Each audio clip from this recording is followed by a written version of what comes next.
Hello, नमस्कार। आप सबका स्वागत है आपकी अपनी दक्षता टीचिंग अकेडमी में। मेरी लास्ट वीडियो आई थिंक दिसंबर में थी और अब दिसंबर से एक महीने बाद आज वीडियो आ रही है। इस बीच काफी चेंजेस आ गए हैं, जैसे एचटेट का रिजल्ट आ गया है, ठीक है, केवीएस की वैकेंसीज आ गई है। मैं कुछ भी अपलोड नहीं कर पाई, मेरे भी कुछ रीजंस है, कुछ मेडिकल प्रॉब्लम्स था, इस वजह से मैं वीडियो अपलोड ही नहीं कर पा रही थी या वीडियो बना ही नहीं पा रही थी। रीजन तो ये था।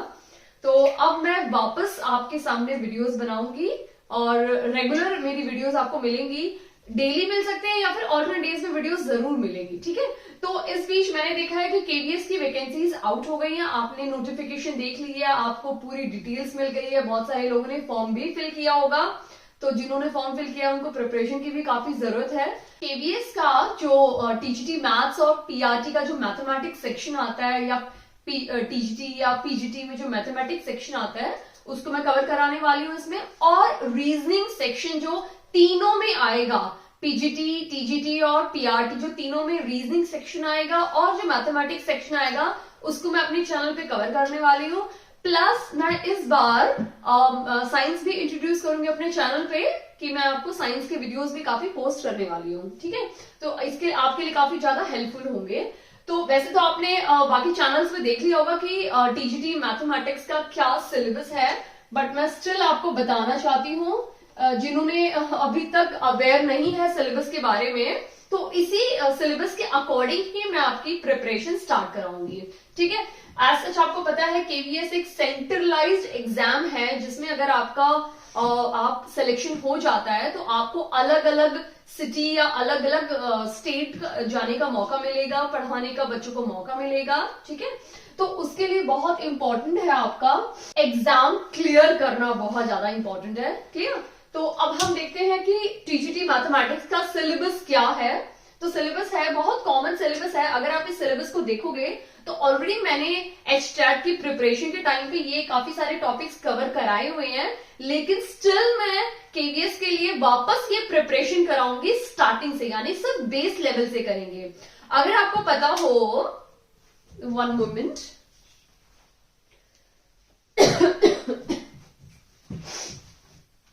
अगर आपको पता हो तो आपने इसके टीजीटी का जो सिलेबस दिया मैथमेटिक्स उसमें पढ़ा होगा कि कहां से कहां तक की क्लास का आपसे पूछा जाएगा। That is subject specific syllabus. क्या क्या है मैथमेटिक्स का, वो होगा आपका एनसीईआरटी जो सीबीएसई का जो सिलेबस है, एंड टेक्स्ट बुक आपको पढ़नी है 6th से लेके 10th तक का। However, the questions will be testing the depth of understanding and application of these concepts at the level of graduation. इसका मतलब ये बिल्कुल भी नहीं है कि आपको ग्रेजुएशन का पूछेंगे। मतलब इसका ये है कि किसी भी कॉन्सेप्ट को आप जो पढ़ते हो उसके अंडरस्टैंडिंग बहुत इंपॉर्टेंट है। अब अगर आप पढ़ रहे हो फोर्स, ठीक है, आपने फोर्स पढ़ा, पुल और पुश को हम फोर्स बोलते हैं, ठीक है। या आपने सपोज प्रोबेबिलिटी पढ़ी, या आपने स्टैटिस्टिक में कोई टॉपिक पढ़ा, या आपने एरिया में कोई टॉपिक पढ़ा, तो आपने अगर वो टॉपिक पढ़ा है अच्छे से, आपको उसकी अंडरस्टैंडिंग है, तो बहुत इंपॉर्टेंट है कि आपको वो यूज करना आना चाहिए, यानी उसकी एप्लीकेशन आपको पता होना चाहिए। आप ये सोचिए कि काफी बार बच्चे पढ़ लेते हैं 12th तक, लेकिन फिर अगर आपको कोई भी बॉयंसी फोर्स पूछोगे आप उनसे, या परम्यूटेशन कॉम्बिनेशन पूछोगे, उसके एप्लीकेशंस पूछोगे, तो बच्चे नहीं बता पाते हैं। यूनिफॉर्म मोशन हम साइंस में पढ़ते हैं, फिजिक्स में नॉन यूनिफॉर्म मोशन पढ़ते हैं, तो क्या बच्चे उसका एक्चुअल में एप्लीकेशन यूज करते हैं अपने डे टू डे लाइफ में? क्या वो देखते हैं कि हमारी जो दिल की धड़कनें हैं वो कंटिन्यूसली चलती हैं, तो वो कौन सा मोशन हो गया? वो हमारा यूनिफॉर्म मोशन है, कंटिन्यूसली चल रहा है। बट हम जब साइकिल को पैडलिंग करते हैं तो हम चलाते हैं, फिर हम थक जाते हैं, फिर हम फिर से चलाते हैं, फिर स्लो हो जाते हैं, फिर फास्ट हो जाते हैं, फिर स्लो हो जाते हैं, तो वो कौन सा मोशन है हमारा? वो हमारा नॉन यूनिफॉर्म मोशन है, ओके।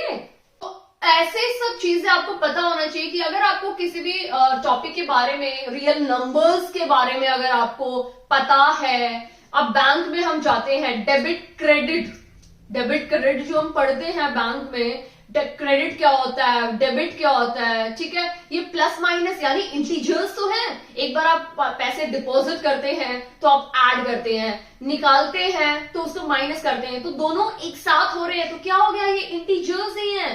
तो ये सारे हमारे क्या है, एप्लीकेशन की, कहां हम पढ़ा हुआ चीज यूज कर रहे हैं, दैट इज एप्लीकेशन। तो आप बिल्कुल भी घबराइए मत, आपको इसमें टीजीटी मैथ्स में 5th से लेके 10th तक का बिल्कुल अच्छे से पढ़ना है विद डेप्थ नॉलेज। प्लस अगर आप अच्छे से पढ़ते हैं तो आप अपनी एप्लीकेशन अपनी लाइफ में जरूर यूज कीजिए उसको। क्लियर? तो आपको जब क्वेश्चंस आएंगे तो एप्लीकेशन बेस्ड ही क्वेश्चंस पूछे जाएंगे। क्लियर? तो ये नहीं कि ग्रेजुएशन तक, बट हाँ आपको अच्छी अंडरस्टैंडिंग है उस टॉपिक के बारे में, या आपको सुनार पता है, ठीक है, साउंड नेविगेशन एंड रेंजिंग अगर आपको वो पता है तो उस पे बेस्ड आपसे क्वेश्चन पूछा जा सकता है। क्लियर? तो इस टाइप की आपसे आपको एको के बारे में पता है, आपको फ्रीक्वेंसी पता है, पिच पता है, तो आपको उन पे बेस्ड एप्लीकेशन या अंडरस्टैंडिंग बेस्ड आपसे क्वेश्चन पूछे जा सकते हैं। क्लियर? अब हम मैथ्स का देख लेते हैं। रियल नंबर्स बहुत इजी है, इसमें बहुत सारे अलग अलग नंबर्स पूछे जाते हैं, तो आपको सारे नंबर्स के बारे में इंफॉर्मेशन होना चाहिए। पोलिनोमियल्स है, लीनियर इक्वेशन इन 2 वेरिएबल, इसका मतलब ये नहीं है कि हम, अगर आप देखोगे सारे टॉपिक ना 9th और 10th के ही हैं, ठीक है, कोई 5th 6th का नहीं है। लेकिन अगर आप देखोगे तो ये जो नंबर्स है ये आपके 6th स्टैंडर्ड से स्टार्ट हो जाते हैं, 6th में भी है, ये 7th में भी है, 8th में भी है। तो हम क्या करेंगे, हम वहां से स्टार्ट करके 10 तक आएंगे, हम 6th से शुरू करेंगे और हम 10 तक आएंगे। ठीक है, वैसे ही पोलिनोमियल्स है, pair of linear equation, again 2 variable. अगर आप देखोगे 8th स्टैंडर्ड तक ये 1 वेरिएबल आता है, और 8 के बाद 9th 10th में ये 2 वेरिएबल हो जाता है, यानी आपको 2 इक्वेशंस मिलती हैं, x y 2 वेरिएबल हो गए। बट आपको 8th में क्या मिलता है, सिंगल वेरिएबल, x रहेगा अकेले या y रहेगा। क्लियर?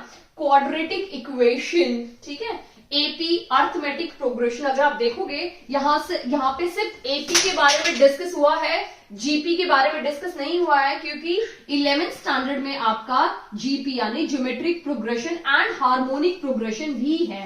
क्लियर? फिर आपका कोऑर्डिनेट ज्योमेट्री है, ठीक है, यूक्लिड ज्योमेट्री, ऐसे बहुत सारे पोस्टुलेट्स हैं, ठीक है, थ्योरम्स हैं, वो पढ़नी है हमें। लाइन्स एंड एंगल्स हो गया, ट्रायंगल्स हो गया। ऐसा ही नहीं कि अचानक से 9th में लाइन्स एंड एंगल्स आ गया, ये 6th में भी है। इवन आप देखोगे लाइन्स एंड एंगल्स तो 5th स्टैंडर्ड से स्टार्ट हो जाता है। ठीक है, ट्रायंगल हो गया, क्वाड्रिलेटरल, सर्कल, एरिया तो 4th स्टैंडर्ड से है, लेकिन हमें पढ़ना 6th स्टैंडर्ड से, क्योंकि 6th में अगर हम पढ़ेंगे तो 4th और 5th का ऑलमोस्ट 6th में कवर हो ही जाता है। क्लियर? फिर surface area and volume, statistic में आपका बहुत सारी चीजें 6th से देखेंगे तो स्टैटिस्टिक में मीन आ जाता है। ठीक है, क्लास वाइज जैसे आप बढ़ते जाते हो तो मोड, मीडियन इंट्रोड्यूस हो जाते हैं।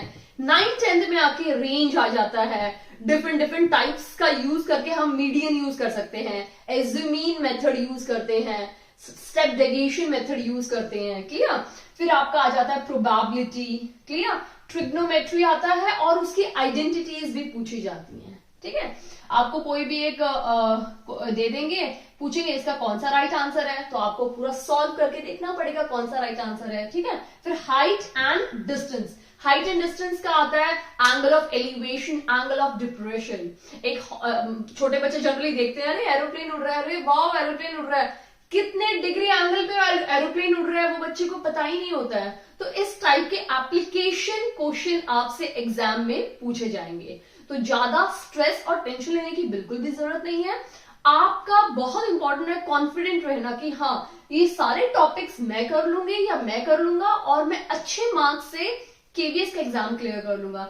इजी नहीं है, लेकिन हार्डवर्क और पेशेंस बहुत इंपॉर्टेंट है। आप हार्डवर्क करोगे तो आपको वो चीज मिलेगी। क्लियर? नेक्स्ट वीडियो में टीजीटी मैथमेटिक्स का टॉपिक स्टार्ट कर दूंगी नंबर्स से, यानी रियल नंबर्स से, और आपको डिटेल्स में एक्सप्लेन करूंगी कि नंबर्स में किस टाइप के क्वेश्चंस आ सकते हैं, क्योंकि बेसिक आपको पता होगा ना, तभी आप उस पर कोई चीज बिल्डअप कर सकते हो। क्लियर? आई होप आपको ये वीडियो काफी अच्छी लगी हो। अगर आपको वीडियो पसंद आई हो तो प्लीज इस वीडियो को लाइक कीजिए, चैनल पे नए हैं तो प्लीज चैनल को सब्सक्राइब कीजिए, Dakshita teaching academy. And one more thing, ये जो बीच में जो मेरा गैप हो गया था, अगर जो लोग मेरी वीडियोस का काफी वेट करते थे उनसे मैं क्षमा मांगना चाहूंगी कि मेरे हेल्थ इश्यूज की वजह से मैंने ये गैप हो गया था। बट अभी काफी हद तक कंडीशन नॉर्मल आ गई है, तो मैं अभी आपके लिए जरूर कोशिश करूंगी कि डेली वीडियो पोस्ट करूं। Okay, thank you.